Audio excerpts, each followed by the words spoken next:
ശുദ്ധാക്ഷരങ്ങളിലേക്ക് വീണ്ടും സ്വാഗതം. ചില ജീവിതങ്ങൾ തീരാത്ത വസന്തകാലം നമുക്ക് സമ്മാനിക്കും. ആത്മാവിൻ്റെ ഏതോ അടരുകളിൽ ഏതൊക്കെയോ പുഷ്പങ്ങൾ പെട്ടെന്ന് പൊട്ടിവിടരുന്നത് പോലെ ചില മനുഷ്യർ ഉള്ളിൻ്റെ ഉള്ളിൽ ആഴത്തിലുള്ള മുദ്രകൾ പതിപ്പിച്ചിട്ടാണ് ഈ ലോകത്തിൽ നിന്നും മടങ്ങിപ്പോവുക. അങ്ങനെ ഒരാൾ കൽക്കട്ടയിലെ മദർ തെരേസ. എത്ര എഴുതിയാലും തീരാത്ത കവിത പോലെ ഒരാൾ. 1973 മദർ തെരേസയെക്കുറിച്ച് മാൽക്കം മഗ്രിഡ്ജ് എഴുതിയ സംതിങ് ബ്യൂട്ടിഫുൾ ഫോർ ഗാഡ് എന്ന അതിസുന്ദരമായ പുസ്തകത്തിൻ്റെ തർജ്ജമയുണ്ടായി. LM തോമസ് തർജ്ജമ നിർവഹിച്ച ആ പുസ്തകമാണ് പഴയ ശേഖരത്തിൽ നിന്നും ഞാൻ വീണ്ടും എടുക്കുക. സംതിങ് ബ്യൂട്ടിഫുൾ ഫോർ ഗാഡ്, ദൈവത്തിൻ്റെ ഏറ്റവും സുന്ദരമായ എന്തോ. ഈ പുസ്തകം നമ്മിൽ നിന്നുമുള്ള ഒരു തീർത്ഥയാത്രയിലേക്ക് തീർച്ചയായിട്ടും നയിക്കും എന്ന കാര്യത്തിൽ യാതൊരു സംശയവുമില്ല.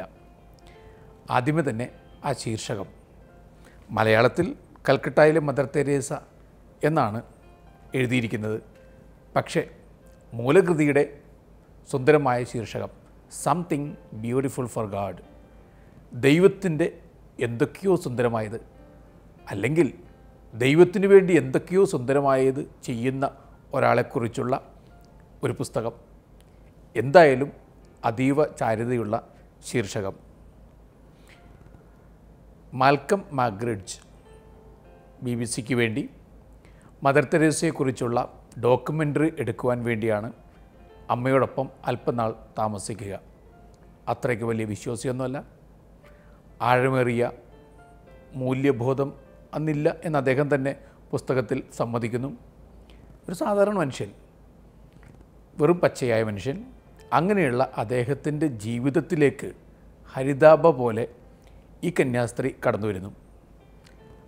ഒരിക്കൽ തീവണ്ടി കയറുവാൻ വേണ്ടി മാൽക്കമും സംഘവും ചേർന്ന് മദർ തെരേസയെ റെയിൽവേ സ്റ്റേഷനിലേക്ക് എത്തിക്കുന്നു. വലിയ ആഡംബരക്കാറിലാണ്.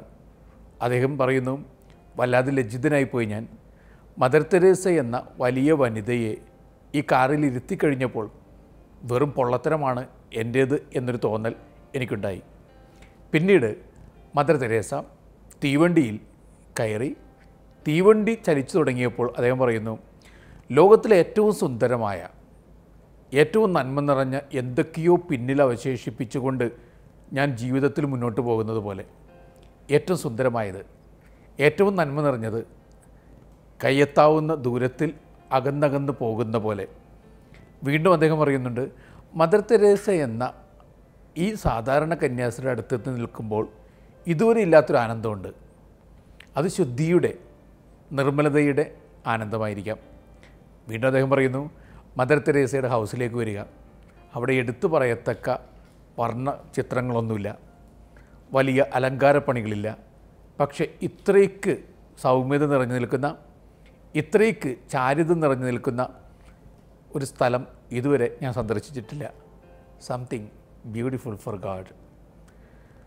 മദർ തെരേസയുടെ ജീവിതത്തിലെ വളരെ വ്യത്യസ്തമായ ചില ഭാവങ്ങളിലേക്ക് അദ്ദേഹം നമ്മുടെ ശ്രദ്ധയെ ക്ഷണിക്കുന്നുണ്ട്. മദർ തെരേസ എന്ന വളരെ പ്രാക്ടിക്കലായിട്ടുള്ള ഒരു സ്ത്രീയെക്കുറിച്ച് ധാരാളം ആളുകളൊന്നും എഴുതിയിട്ടില്ല. ആദ്യകാലത്തെ ഈ പുസ്തകത്തിൽ മദർ തെരേസ എന്ന പ്രാക്ടിക്കൽ വുമനെക്കുറിച്ചുള്ള വ്യക്തമായ ഛായാചിത്രമുണ്ട്. മദർ തെരേസയെക്കുറിച്ച് ഇദ്ദേഹം പറയുന്നുണ്ട്, ശരിക്കൊരു കപ്പലോട്ടക്കാരിയെ പോലെ കാലാവസ്ഥ നിർണയങ്ങളൊക്കെ വ്യക്തമായി മനസ്സിലാക്കിക്കൊണ്ട് ടഫ് വെതറിൽ സ്വന്തം കരുത്ത് പുറത്ത് കാണിക്കുന്ന ഒരു വ്യക്തി. അവരെ സംബന്ധിച്ചിടത്തോളം അധികാരികളോടുള്ള ആരാധനയില്ല, അവരെ കുറ്റപ്പെടുത്തലില്ല. ഒരു നിശ്ചല ജ്ഞാനിയുടെ ഭാവമാണ്. വലിയ പ്രാക്ടിക്കൽ സെൻസ്, ഒരു ഡിറ്റാച്ച്ഡ് രൂപം. ആരോടും അധികം എടുക്കുന്നില്ല, അധികം അകലുന്നില്ല. ശരിക്കും നിർമ്മമത എന്ന് പറയാവുന്ന ഒരു ഭാവം. ശരിക്കും ഒരാളുടെ മച്യൂരിറ്റി എപ്പോഴാണ് അളക്കപ്പെടുക? ഒരുപാട് അടുപ്പം കാണിക്കുകയും പിന്നീട് ഒരുപാട് അകലം കാണിക്കുകയും ചെയ്യുന്നത് അപക്വതയാണ്. മദർ തെരേസ ഒരുപാട് അടുപ്പങ്ങൾക്കും ഒരുപാട് അകലങ്ങൾക്കും നടുവിലുള്ള നിശ്ചല ജ്ഞാനിയുടെ ഒരു വൈരാഗാവസ്ഥ കാണിക്കുന്നു. ശരിക്കും ഒരു വൈരാഗിയെ എന്ന് മദർ തെരേസയെ വിളിക്കുവാൻ നമുക്ക് സാധിക്കും. ഇനി പ്രാക്ടിക്കലായിട്ടുള്ള വ്യക്തി എന്ന് പറയുമ്പോൾ എങ്ങനെയും പാവപ്പെട്ടവരെ ശുശ്രൂഷിക്കുക, അവർക്ക് അല്പം കൂടി റെസ്പെക്റ്റബിളായിട്ടുള്ള ഒരു എക്സിസ്റ്റൻസ് കൊടുക്കുക, ഇതാണ് അവരുടെ ജീവിത ത്വര തന്നെ. അതിനുവേണ്ടി പ്രാക്ടിക്കലായിട്ട് എത്ര ബുദ്ധിപൂർവം അവർ മുന്നോട്ട് നീങ്ങുന്നു. വിമാനത്തിൽ അവർക്ക് യാത്ര തരപ്പെടുത്തുന്നതിന് വേണ്ടി എയർ ഹോസ്റ്റസിൻ്റെ ജോലി ചെയ്യാമെന്ന് പറയുന്ന മദർ തെരേസ, അതൊരു ഓപ്ഷനാണ്. വീണ്ടും മാർപ്പാപ്പ ഇന്ത്യയിൽ വന്നപ്പോൾ ഉപയോഗിച്ച കാറ് അത് ലേലത്തിൽ വിറ്റ് ആ പണം കൊണ്ട് പാവങ്ങൾക്ക് വേണ്ടി പുതിയൊരു സ്വരുക്കൂട്ടൽ നടത്തുന്ന മദർ തെരേസ. അദ്ദേഹം പറയുന്നുണ്ട്, she's hard and soft at the same time. She's very sweet but she can be very bitter when it comes to the denial of the rights of the poor people. ഇതാണ് mother തെരേസയെ വ്യതിരക്തയാക്കുന്ന ഘടകം. പല ജീവചരിത്രങ്ങളിലും ഒന്നുകിൽ ജീവചരിത്രം എഴുതുന്നയാളുടെ ഞാൻ നിറഞ്ഞു നിൽക്കും, അല്ലെങ്കിൽ ആരെക്കുറിച്ച് അയാൾ പറഞ്ഞുവെന്നോ അയാളിങ്ങനെ നിറഞ്ഞു കവിഞ്ഞു നിൽക്കും. രണ്ടും അസഹ്യതയാണ്. പക്ഷേ ഈ പുസ്തകം അങ്ങേറ്റം റിജുവാണ്, സിമ്പിളാണ്, സിൻസിയറിറ്റി ഉണ്ട്. ഇവിടെ ഞാൻ നിറഞ്ഞു നിൽക്കുന്നില്ല. മദർ തെരേസയെയും ഒരു എക്സാജറേറ്റഡ് ബീയിങ്ങായിട്ട് ഈ പുസ്തകത്തിൽ കാണിക്കുന്നതേ ഇല്ല. നമുക്ക് തൊട്ടെടുക്കാവുന്ന ഒരു വ്യക്തിയെപ്പോലെ, തൊട്ടരികിൽ നിൽക്കുന്ന താരകമല്ലെങ്കിൽ പോലും തൊട്ടരികിൽ വന്ന് നിൽക്കുന്ന ഒരാളെ പോലെ, അങ്ങനെയാണ് മദർ തെരേസയെ ഈ ഗ്രന്ഥകാരൻ അവതരിപ്പിക്കുക. ഇദ്ദേഹം പറയുന്നൊരു കാര്യമുണ്ട്, മദർ തെരേസയും ഗ്രന്ഥകാരനും തമ്മിലുള്ള വ്യത്യാസം എന്താണ്? അദ്ദേഹം പറയുന്നു, രണ്ടുപേരും മറുനാട്ടിൽ നിന്നും ഈ നാട്ടിലേക്ക് വന്നു. ഇവിടെ വന്നു കഴിയുമ്പോൾ ഇവിടുത്തെ ചൂട്, അസഹ്യമായ കാലാവസ്ഥ, പിന്നെ ഒച്ച ബഹളം, ഇതൊന്നും സഹിക്കാൻ വയ്യാതെ ഇദ്ദേഹം ജീവിക്കുന്നു. മദർ തെരേസയാകട്ടെ ഈ ഒച്ചയ്ക്കും ബഹളത്തിനും നടുവിൽ, വൈരൂപ്യത്തിനും നടുവിൽ സൗന്ദര്യം പോലെ അങ്ങനെ പുഞ്ചിരി തൂകി നിൽക്കുന്നു. ഒരിക്കൽ ഗവൺമെൻറ് ആശുപത്രിയിൽ ഗ്രന്ഥകർത്താവ് ചെല്ലുന്നു. അവിടെ ശരീരം മാസകലം മുറിവേറ്റ ഒരാൾ. ആ കാഴ്ച കണ്ടിട്ട് അസഹ്യമായ കാഴ്ചയിൽ നിന്നും ഓടി അകലുകയാണ് ഇദ്ദേഹം ചെയ്യുക. ആ ഷോക്കിൽ നിന്നും അല്പം വിമുക്തി നേടുവാൻ വേണ്ടി മദ്യപിക്കുന്നുണ്ട്. പിന്നെ ശീതീകരിച്ച മുറിയിൽ അടച്ച് അല്പനേരം ആശ്വാസം കണ്ടു കഴിയുമ്പോൾ ഇങ്ങനെ ഒരു കാഴ്ച കണ്ടതിൻ്റെ വല്ലാത്തൊരു കിക്ക് ഓഫ് വിട്ടുമാറുകയും ചെയ്യുന്നു. എന്നിട്ട് അദ്ദേഹം പറയുന്നു, മദർ തെരേസ എന്താ ചെയ്യുന്നത്? ഇത്തരം വൈരൂപ്യത്തിലേക്ക് ഓടിയടക്കുന്നു, പിന്നെ വൈരൂപ്യം ഒപ്പിയെടുക്കുന്നു, സൗന്ദര്യത്തിൻ്റെ ഒരു ചീന്ത് സമ്മാനിച്ചുകൊണ്ട് പിന്നെ അവിടെ സുന്ദരമായൊരു ലോകത്തെ സൃഷ്ടിച്ചെടുക്കുന്നു. അത്രക്കങ്ങ് വളരണമെന്നുണ്ടെങ്കിൽ അത്രക്കങ്ങ് സുന്ദരമായ എന്തൊക്കെയോ അകത്തുണ്ടായിരിക്കണം. Something beautiful for God. ഇതുതന്നെയാണ് ധ്യാന വിഷയമായിട്ട് ഇദ്ദേഹം അവതരിപ്പിക്കുക. ഇങ്ങനെയൊക്കെ ആളുകളുടെ ശൂന്യതയിലേക്ക്, അവരുടെ വൈരൂപ്യത്തിലേക്ക്, അവരുടെ ഇല്ലായ്മയിലേക്ക് ഇറങ്ങി ചെല്ലണമെന്നുണ്ടെങ്കിൽ ഒരാൾക്ക് എത്ര വളരേണ്ടിയിരിക്കുന്നു. ആ വളർച്ചയിലേക്കുള്ള ഒരു തീർത്ഥയാത്ര നടത്താനുള്ള ക്ഷണം മാൽക്കം മഗ്രിഡ്ജ് വീണ്ടും വീണ്ടും നമ്മുടെ മുമ്പിൽ അവതരിപ്പിക്കുന്നു. മദർ തെരേസ ഗ്രന്ഥകർത്താവിനോട് പറയുന്നുണ്ട്, ഏതാണ് ഏറ്റവും വലിയ ആവശ്യം മനുഷ്യരുടേത്? രോഗം വരുമ്പോൾ രോഗം മാറണമെന്ന് ആവശ്യമാണോ? പട്ടിണി ഉണ്ടാകുമ്പോൾ ഭക്ഷണം കിട്ടണമെന്ന് ആവശ്യമാണോ? ഇതിനേക്കാൾ പ്രധാനപ്പെട്ട ആവശ്യമുണ്ട്. ആ ആവശ്യം ആർക്കെങ്കിലും എന്നെ വേണം എന്നൊരാവശ്യമാണ്. Need for belongingness. അങ്ങനെ ഒരു നീഡാണ് ഏറ്റവും പ്രധാനപ്പെട്ട ആവശ്യമായിട്ട് മദർ തെരേസ ചൂണ്ടിക്കാട്ടുക. മദർ തെരേസ പറയുന്നു, കുഷ്ഠരോഗമാണോ വലിയ രോഗം? അല്ല, ഒറ്റപ്പെടുത്തപ്പെട്ടവൻ്റെ തീവ്രമായ നൊമ്പരം, അതാണ് ഏറ്റവും വലിയ രോഗം. സ്നേഹരാഹിത്യം വലിയൊരു രോഗമാണ്. ഈ രോഗമൊക്കെ ഭേദമായി കഴിയുമ്പോൾ ഈ ലോകം കുറച്ചുകൂടി സുന്ദരമായ ഒരിടമായി തീരും. മദർ തെരേസ എപ്പോഴും കണ്ണു തുറന്ന് കിനാവ് കാണുന്നത് ലോകം കുറച്ചുകൂടി സുന്ദരമാകുന്ന അവസ്ഥയെക്കുറിച്ച് തന്നെയാണല്ലോ. ഈ കിനാവിൻ്റെ ലോകത്തിലേക്ക് ഈശോ എന്നെ കൈപിടിച്ചു നടത്തുന്നു എന്നാണ് മദർ തെരേസ പറയുക. ഇൻ്റർവ്യൂ നടത്തുകയാണ് മാൽക്കം മഗ്രിഡ്ജ് മദർ തെരേസയെ. സാധാരണഗതിയിൽ അദ്ദേഹം പറയുന്നു, ഒന്നും അറിയാത്തവൻ പോലും അറിയാവുന്നവനെ പോലെ ഭാവിച്ചുകൊണ്ട് പരത്തിപ്പറഞ്ഞ് ഇൻ്റർവ്യൂ മൊത്തം ബോറാക്കി മാറ്റും. മദർ തെരേസയെ ഇൻ്റർവ്യൂ ചെയ്യാൻ വന്നപ്പോൾ ഇദ്ദേഹത്തിന് അല്പം ആശങ്കയുണ്ട്. ഇവർക്ക് പറയാൻ വിഷയമുണ്ടാകുമോ?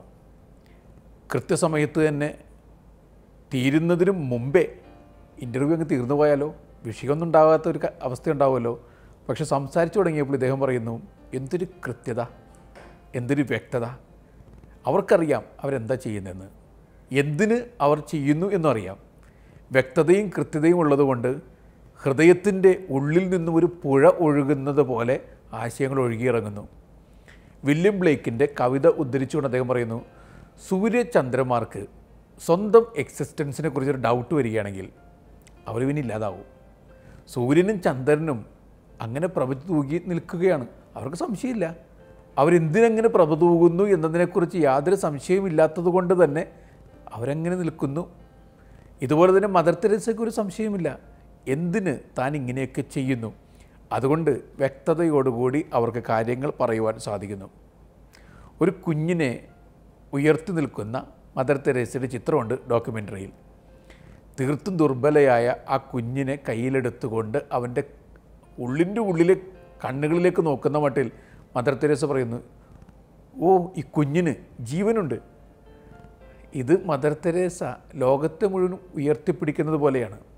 ജീവനറ്റ് തുടങ്ങുന്ന ലോകത്തിൻ്റെ ഹൃദയമിടിപ്പ് ഒപ്പിയെടുത്തുകൊണ്ട് ആ ജീവനുണ്ട്, ആ ജീവനെ അല്പം കൂടി പോഷിപ്പിക്കുക, അതാണ് ദൈവം നൽകുന്ന ഏറ്റവും വലിയ ചാലഞ്ച്, ദൗത്യം എന്ന് മദർ തെരേസ ലോകത്തോട് പറഞ്ഞിരുന്നു. മാൽക്കം മഗ്രിഡ്ജ് പറയുന്നത്, മദർ തെരേസ ക്രിസ്തു മതത്തിൻ്റെ ആദിമ സത്തയിലേക്ക് മതത്തെ കൂട്ടിക്കൊണ്ടുപോകുന്നുവെന്നാണ്. അദ്ദേഹം പറയുന്നു, സൈമൺ വീലിനെ ഉദ്ധരിച്ചുകൊണ്ട്, അടിമകൾക്ക് വേണ്ടി ഉണ്ടാക്കപ്പെട്ട മതമാണ് ക്രിസ്തുമതം. അടിമകളെന്ന് പറയുമ്പോൾ പാർശ്വവൽക്കരിക്കപ്പെട്ടവർ, എല്ലാവരാലും തിരസ്കരിക്കപ്പെട്ടവർ, അവർക്കെല്ലാവർക്കും ആശാദീപമായിട്ടാണ് ക്രിസ്തുമതം ഉദയം ചെയ്യുക.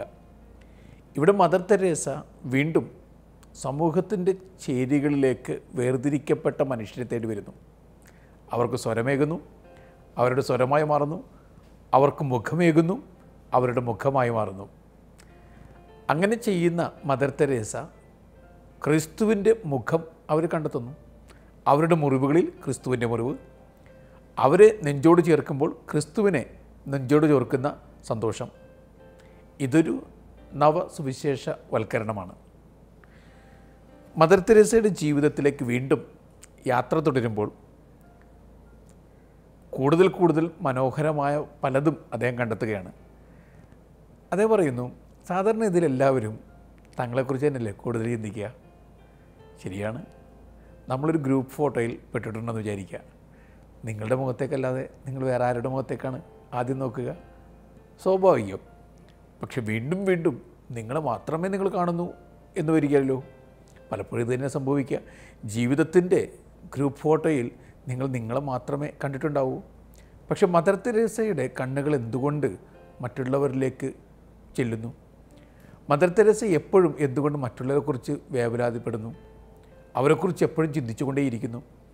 അവർക്ക് നന്മ വരുത്തുവാൻ വേണ്ടി ഈ BBC ചിത്രമെടുക്കുവാൻ വേണ്ടി ചെന്നപ്പോൾ തന്നെ മദർ തെരേസ പറയുന്നു, ജോലി മുഴുവൻ ചെയ്യുന്നത് സിസ്റ്റേഴ്സും ബ്രദേഴ്സുമാണ്. അങ്ങനെയാണെങ്കിൽ അവരെക്കുറിച്ചാണ് ഈ ഡോക്യുമെൻ്ററി എടുക്കേണ്ടത്. അതാണ് മദർ തെരേസ വെക്കുന്ന കണ്ടീഷൻ. വെറുതെയല്ല, ദൈവത്തിൻ്റെ ഏറ്റവും സുന്ദരമായ എന്തൊക്കെയോ ആയി മദർ തെരേസ മാറുന്നത്. വീണ്ടും ഫോട്ടോഗ്രാഫിയിലെ ആദ്യത്തെ അത്ഭുതം എന്ന് പറഞ്ഞുകൊണ്ട് മാൽക്കം മഗ്രിഡ്ജ് വിവരിക്കുന്ന ഒരു രംഗം. ഇത് ഒരുപാട് തവണ നമ്മൾ കേട്ട് കഴിഞ്ഞതായിരിക്കണം. കെൻ എന്ന പ്രശസ്തനായ ക്യാമറാമാനാണ് ക്യാമറ കൈകാര്യം ചെയ്യുന്നത്. മദർ തെരേസയും സിസ്റ്റേഴ്സും ചേർന്ന് മരണാസന്നർക്ക് വേണ്ടിയുള്ള പ്രത്യേക മുറിയിൽ രോഗികളെ ശുശ്രൂഷിക്കുന്ന ആ രംഗം പകർത്തണം. തീർത്തും വെട്ടമില്ലാത്തൊരിടം, അവരുടെ കയ്യിലാകട്ടെ ചെറിയൊരു വിളക്ക് മാത്രം, അത് അപര്യാപ്തമാണ്. കെൻ പറയുന്നു, ഇത്തരം മങ്ങിയ വെട്ടത്തിൽ ഫിലിം പിടിക്കാൻ പറ്റുകയില്ല. അങ്ങനെ പിടിച്ചാൽ തന്നെ തീർത്തും വൃത്തികേടായി പോകും. അപ്പോൾ എന്തു ചെയ്യും? വേറൊരു മാർഗവുമില്ല. വേറെ മാർഗമില്ലാത്തത് കൊണ്ട് ഈ മങ്ങിയ വെട്ടത്തിൽ തന്നെ ക്യാമറ ചലിപ്പിക്കുന്നു. പിന്നീട് ഫിലിം ഡെവലപ്പ് ചെയ്യുമ്പോൾ എല്ലാവരും അത്ഭുതപ്പെടുത്തുന്ന കാഴ്ചയാണ്. പുറത്ത് എടുത്തതിനേക്കാൾ ബ്രൈറ്റ്നസ് അകത്തെടുത്ത ദൃശ്യങ്ങൾക്കാണ്. അങ്ങനെ ഒരിക്കലും വരാൻ പാടില്ലാത്തതാണ്. കെന്നും മാൽക്കം മഗ്രിഡ്ജും രണ്ടുപേരും അത്ഭുത സ്തബ്ധരാകുന്നു. പിന്നെ ഉള്ളിൻ്റെ ഉള്ളിൽ എവിടേക്കോ ഉറങ്ങിക്കിടക്കുന്ന വിശ്വാസി സംസാരിച്ചു തുടങ്ങുന്നു, ഒരു കുഞ്ഞിനെ പോലെ. മാൽക്കം മഗ്രിഡ്ജ് പറയുന്നു, നമ്മളൊക്കെ ബുദ്ധി കൊണ്ടാണ് എല്ലാത്തിനെയും അളക്കുക, എന്നാൽ ചില നേരങ്ങളിൽ കുഞ്ഞിനെ പോലെ ഹൃദയം കൊണ്ട് അളന്നു നോക്കണം. ഇവിടെ ഈ കന്യാസ്ത്രീകളുടെ ശിരസിന് ചുറ്റും ഏതോ പ്രഭാവലയുണ്ട്. മാത്രമല്ല, അവർ തൊടുന്ന മരിച്ചുകൊണ്ടിരിക്കുന്ന രോഗികൾക്ക് ചുറ്റിലും എന്തൊക്കെയോ പ്രകാശമുണ്ട്. പ്രകാശം അടിമുടി മൂടി നിൽക്കുന്ന കുറേ മനുഷ്യരെ പോലെ ഇവർ. പ്രപഞ്ചം, പ്രകാശത്തിൻ്റെ ഒരു മഹാപ്രപഞ്ചം നമ്മുടെ മുമ്പിൽ കൺതുറക്കുകയാണ്. ഇദ്ദേഹം ഈ പ്രകാശത്തെക്കുറിച്ചുള്ള അത്ഭുതം വൈദികരുടെയും മെത്രാന്മാരുടെയും ഒരു ഗ്രൂപ്പിൽ അവതരിപ്പിക്കുന്നതിനെക്കുറിച്ചും പറയുന്നുണ്ട്. അദ്ദേഹം പറഞ്ഞു, ഈ ഒരു വിഷയത്തെക്കുറിച്ച് പറഞ്ഞപ്പോൾ തന്നെ എല്ലാവർക്കും എന്തോ മടുപ്പ് വന്നതുപോലെ, അവിശ്വസനീയത, പിന്നെ ഇത് യാദൃശ്ചികമായി സംഭവിച്ചതായിരിക്കാം എന്ന് പറഞ്ഞുകൊണ്ടുള്ള ന്യായങ്ങൾ. അദ്ദേഹം പറയുന്നു, ഒരു കുഞ്ഞിനെ പോലെ വിശ്വസിക്കുവാൻ നമുക്ക് പറ്റാതെ വരുന്നു. അത്രയ്ക്കങ്ങ് പ്രായോഗികതയുടെ വഴികളിലൂടെയാണ് നമ്മൾ സഞ്ചരിക്കുക. സത്യമാണത്. ചില നേരങ്ങളിൽ കുഞ്ഞുങ്ങൾക്ക് മാത്രമാണ് അത്ഭുതങ്ങൾ കാണാൻ പറ്റുക. നമ്മളൊക്കെ കുഞ്ഞുങ്ങൾ എന്ന അവസ്ഥ വിട്ട് ഇപ്പോൾ ഒരുപാട് ബുദ്ധിയുള്ള മനുഷ്യരായി മാറിയതുകൊണ്ട് നമുക്കൊന്നും അത്ഭുതങ്ങൾ സാധ്യമാക്കപ്പെടുന്നില്ല. കുഞ്ഞിൻ്റെ കണ്ണ് എന്നാണ് ദൈവമേ ഞാൻ വീണ്ടെടുക്കുക എന്ന പ്രാർത്ഥന എൻ്റെ ഉള്ളിൽ ഉയർന്നുകൊണ്ടേയിരിക്കുന്നു. മദർ തെരേസയുടെ സിസ്റ്റർമാരെക്കുറിച്ച് അദ്ദേഹം പറയുമ്പോൾ പറയുന്ന രസകരമായൊരു കാര്യമുണ്ട്. അവർക്കിപ്പോൾ സ്വന്തമായിട്ടുള്ളത് മിന്നിത്തിളങ്ങുന്നൊരു ബക്കറ്റാണ്. മിന്നിത്തിളങ്ങുന്ന എന്തുകൊണ്ടാണ്? കൃത്യമായി വെടിപ്പായി അത് വെക്കുന്നതുകൊണ്ടാണ്. കഴുകി തുടച്ച് വൃത്തിയാക്കി മിന്നിത്തിളങ്ങുന്ന വിധത്തിലാക്കിയ ആ ബക്കറ്റ്, അതുമായി അവർ നടക്കുന്നത് ഏതോ രാജകുമാരിമാർ സ്വന്തമാക്കിയ രാജകീയ ദണ്ഡും കൊണ്ട് നടക്കുന്ന പോലെയാണ്. എന്നിട്ട് പിന്നീടൊരു നടപ്പുണ്ട്, സഞ്ചിയിൽ നിറയെ അപ്പമാകി ഈ അപ്പവും കൊടുക്കുവാൻ വേണ്ടിയുള്ള ഒരു നടപ്പ്. ഇദ്ദേഹം പറയുന്നു, ഇവരിങ്ങനെ നടന്നു പോകുമ്പോൾ വലിയ സൗന്ദര്യമാണ് അവരുടെ മുഖത്തും ഭാവങ്ങളിലും. ദൈവത്തിൻ്റെ സൗന്ദര്യം നിറഞ്ഞു നിൽക്കുന്നത് പോലെ. അവിടെ ആരും മ്ലാനവതരരായിട്ട് അദ്ദേഹം കണ്ടിട്ടില്ല. എല്ലാവർക്കും എപ്പോഴും ഒരു പാട്ടുണ്ട് ഉള്ളിൻ്റെ ഉള്ളിൽ. മുഖത്തൊരു പുഞ്ചിരിയുണ്ട്, ദൈവത്തിൻ്റെ പുഞ്ചിരി പോലെ, സ്വർഗത്തിൻ്റെ ക്ഷണക്കത്ത് പോലെ അവരങ്ങനെ സഞ്ചരിച്ചു കൊണ്ടേയിരിക്കുന്നു. മദർ തെരേസ എന്തുകൊണ്ട് ഇതൊക്കെ ചെയ്യുന്നു? ഉത്തരം വളരെ വ്യക്തം, വളരെ ഹൃദയപൂർവകം. അവർ പറയുന്നു, ക്രിസ്തുവുമായുള്ള സ്നേഹബന്ധം നിമിത്തം. ക്രിസ്തുവിനെ ഈ മുറിവേറ്റപ്പെട്ടവരിൽ കാണുന്നതുകൊണ്ട്. ക്രിസ്തുവിന് വേണ്ടി അല്ലാതെ ഇതൊന്നും ചെയ്യാൻ സാധിക്കുകയില്ല. ക്രിസ്തുവുമായുള്ള ആഴമായ ബന്ധത്തിൽ നിന്നും മാത്രമാണ് ഇവർക്കിങ്ങനെയൊക്കെ സാധിക്കുക. അവർ പറയുന്നു, ദിവ്യകാരുണ്യം ഇല്ലാതെ ഒരു മണിക്കൂറോ ഒരു നിമിഷമോ പോലും പ്രവർത്തിക്കുവാൻ എനിക്ക് സാധിക്കില്ല. ദിവ്യകാരുണ്യത്തിൽ നിന്നും കാരുണ്യം തുടങ്ങുന്നു, പ്രവർത്തികൾ തുടങ്ങുന്നു. ദിവ്യകാരുണ്യത്തിലെല്ലാം വിലയം പ്രാപിക്കുന്നു. യേശുവല്ലാതെ മറ്റൊന്നും പ്രതീക്ഷിക്കുന്നില്ല. യേശുവിനെ കൂടെ അല്ലാതെ മറ്റൊന്നിൻ്റെ കൂടെയും സഞ്ചരിക്കുന്നില്ല. അതുകൊണ്ട് തന്നെ മാൽക്കം മഗ്രിഡ്ജ് എഴുതുന്നു, മദർ തെരേസ പ്രാർത്ഥിക്കുന്ന ആ കാഴ്ച തന്നെ വലിയൊരു പ്രാർത്ഥന അനുഭവമാണ്. ഒരാളെ ദൈവത്തിലേക്ക് മാടി വിളിക്കുന്നത് പോലെയുള്ള ദിവ്യമായ ഒരു കാഴ്ച. വീണ്ടും മദർ തെരേസയുടെ ഉള്ളിൽ നിറഞ്ഞു നിൽക്കുന്ന ആന്തരികമായ ചൈതന്യം അവരുടെ വാക്കുകൾക്കും നോക്കുകൾക്കുമുണ്ട് എന്ന് അദ്ദേഹം സാക്ഷ്യം പറയുന്നു. മദർ തെരേസ സംസാരിക്കുമ്പോൾ എല്ലാവരും ഏതോ ഒരു മാന്ത്രികമായ ലോകത്തേക്ക് നയിക്കപ്പെടുന്നത് പോലെയാണ്. വാചാലമായി സംസാരിക്കുന്നില്ല ഇവർ, പക്ഷെ പറയുന്ന ഓരോ വാക്കുകൾക്കും അപ്പുറത്തേക്കുള്ള അർത്ഥതലങ്ങളിലേക്ക് എല്ലാവരും സഞ്ചരിക്കുന്ന പോലെയാണ്. അവർ നയിക്കുന്ന ഏത് ലോകത്തിലേക്ക് സ്വപ്നാടകരെ പോലെ എല്ലാവരും സഞ്ചരിക്കുന്നത് പോലെ. എല്ലാവരുടെയും കണ്ണുകൾ മദർ തെരേസയിലേക്ക് ഫോക്കസ്ഡ് ആക്കപ്പെടുന്നു. പക്ഷെ മദർ തെരേസയുടെ ജീവിതമാകട്ടെ ക്രിസ്തുവിൽ ഫോക്കസ്ഡാണ്. മദർ തെരേസ ഗ്രന്ഥകർത്താവിനോട് പറയുന്നുണ്ട്, എന്തുകൊണ്ടാണ് എനിക്ക് പേടിയില്ലാത്തത്? അവർക്ക് ഇരുട്ടത്ത് നടക്കാൻ പേടിയില്ല. കാരണം ദൈവത്തിൻ്റെ നിലാവ് അവരുടെ ഉള്ളിലുണ്ട്. മദർ തെരേസ വളരെ ലളിതമായ ഭാഷയിൽ പറയുന്നു, ഞാൻ എന്ത് ചെയ്യുന്നതും ഈശോയ്ക്ക് വേണ്ടിയല്ലേ, അപ്പോൾ പിന്നെ പേടിക്കുന്ന എന്തിനാണ്? ഈശോയ്ക്ക് വേണ്ടിയല്ലാതെ എനിക്ക് വേണ്ടി ഞാൻ ചെയ്യുമ്പോൾ പേടിക്കണം. സക്സസ്ഫുൾ ആകുമോ? അതൊരു പേടി. ആളുകൾ അംഗീകരിക്കുമോ? മറ്റൊരു പേടി. ഇനി ഈ കാര്യങ്ങൾക്കൊക്കെ പ്രതിഫലം കിട്ടുമോ? അടുത്ത പേടി. ഞാൻ യേശുവിന് വേണ്ടിയാണ് ഇതൊക്കെ ചെയ്യുന്നതെങ്കിൽ യാതൊരു വിധത്തിലുള്ള പേടി എനിക്കുണ്ടാവില്ല. അതുകൊണ്ട് ചെയ്യുന്ന കാര്യം വിജയിക്കുമോ വിജയിക്കാതിരിക്കുമോ ഇങ്ങനെയുള്ള പേടികളൊന്നും എനിക്കില്ല. നിർഭയത്വത്തോടുകൂടി ദൈവത്തിൻ്റെ വിശ്വസ്ത അങ്ങനെ മുന്നോട്ട് നീങ്ങുന്നു. മദർ തെരേസ ഓരോ ഹൗസിൽ ചെല്ലുമ്പോഴും അവിടെയുള്ള സിസ്റ്റേഴ്സ് ചോദിക്കുന്നൊരു ചോദ്യമുണ്ട്, മദറിന് എപ്പോഴാണ് വീണ്ടും വരിക? എല്ലാവരും അവരുടെ സാന്നിധ്യത്തിന് വേണ്ടി കൊതിക്കുന്നു. മദറിൻ്റെ ഒപ്പം കൂടെ നടന്ന ഇദ്ദേഹത്തിൻ്റെ സംഘത്തിലെ അംഗമായ പീറ്റർ ചാഫർ പെട്ടെന്ന് മദർ തെരേസയുടെ ആരാധകനായി മാറിയതുപോലെ അയാൾ പറയുന്നു, മദർ തെരേസ കൂടെയുണ്ടെങ്കിൽ ഉത്കണ്ഠയില്ല. മദർ തെരേസ കൂടെയുണ്ടെങ്കിൽ നമുക്കൊന്നിനെക്കുറിച്ചുള്ള അമിതമായ ചിന്തകളില്ല. ഭയങ്കര ശാന്തതയാണ്. ഈ ഒരു മാന്ത്രിക ലോകമാണ് മദർ തെരേസയുടെ കരുണ സൃഷ്ടിച്ചെടുക്കുന്നത്. എന്നാൽ മദർ തെരേസ പറയുന്നു, ഞാനെന്ത് ചെയ്യുന്നു? സമുദ്രത്തിലേക്ക് ഒരു തുള്ളി ഇറ്റിറ്റ് വീഴ്ത്തുന്നു. ആ ഇറ്റിറ്റ് തുള്ളിക്ക് പോലും അർത്ഥമുണ്ടാകാം ദൈവത്തിൻ്റെ വലിയ വിലയിരുത്തലിൽ. സമുദ്രത്തിലേക്ക് വീണുകൊണ്ടിരിക്കുന്ന ദൈവത്തിൻ്റെ കരുണയുടെ മഴത്തുള്ളി പോലെ മദർ തെരേസ നമ്മെ വീണ്ടും വീണ്ടും മൃദുവായി വെല്ലുവിളിച്ചുകൊണ്ട് മുന്നിൽ നിൽക്കുന്നു. ഈ പുസ്തകം പറഞ്ഞല്ലോ 73 മറ്റോ തർജ്ജമ ചെയ്യപ്പെട്ട് പ്രസിദ്ധീകരിക്കപ്പെട്ടതാണ്. അന്നത്തെ വില 3.5 രൂപ. 3.5 രൂപയുള്ള പുസ്തകം ഞാൻ കയ്യിൽ പിടിക്കുന്നു. പക്ഷേ ഇതിൽ വിലമതിക്കാനാവാത്ത എന്തൊക്കെയോ ഉണ്ട്. Something beautiful for God. അതുകൊണ്ട് തന്നെ ഇതുപോലെയൊക്കെ ആയിത്തീരുന്നതിനെക്കുറിച്ച് സ്വപ്നം കാണുവാനായിട്ട് ഇതുപോലുള്ള പുസ്തകങ്ങൾ നമ്മെ സഹായിക്കട്ടെ എന്ന് പ്രാർത്ഥന എനിക്ക്. എല്ലാവരെയും ദൈവം സമൃദ്ധമായി വീണ്ടും അനുഗ്രഹിക്കട്ടെ. നല്ല യാത്ര ഒരിക്കൽ കൂടി നേരുന്നു.